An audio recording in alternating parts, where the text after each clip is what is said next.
mama, don't stress. And guys, kung bago ka lang sa channel ko, don't forget to like, share, and subscribe. Huwag mo na rin kalimutan yung bell na pula dyan. Ganun lang guys. Salamat!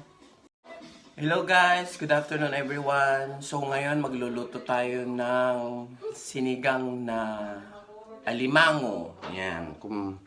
Kumbaga sa Ilocano, yung tawag namin dyan is... Ano na to tawag? Kape? Wow! Inalsuman nga kape! Tamdibuk ko ni awana na po, manungal dawan nga lapdaw ng angradon pati tao. Kawanti barber shop na nakalukan. So, ang ingredients natin is ito. Amin nga kailya, kimbag nga aldaw tayo.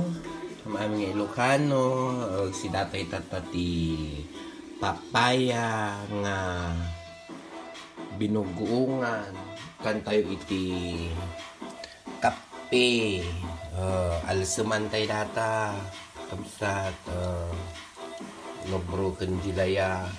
Kan sa tati kape. So, kan guys, nagluto tayo pay. Nagprepare mati pangal daw ni. Kakamsa, damo bugong to Espanya. Dinatang ni JNT barkada nanti nga taga-Aluminos. So, talagang umaaramid iti bugoong. Iti taga-Pangasinan. Kita nyo. Diba? Nagmayat. Nayadi nga nalalaing. Hatan guys. So, bugungan tayo. Adi, kuha tayo. Adi, sinigang nga kape. Kunada, inalsuman nga kape. Inalsuman nga dakumo. No, Ilocano. Yata. Dakumo ti Espanya. Ayan guys, yan yung pangsisigang natin. So, wala kasi tayong fresh na sampalok. So, lalagyan na lang natin siya ng Knorr, sinigang sa sampalok. Yan, in-advertise ko na rin ang Knorr. So, kung ikaw ay nanonood sa aking channel, Knorr ka, subscribe na. Ching. So, ata ni kabsat, naluto di papayan. So, mabaling tayo mong ikabil di kape. Ajay, pagpaga tayo nga. Dakumo.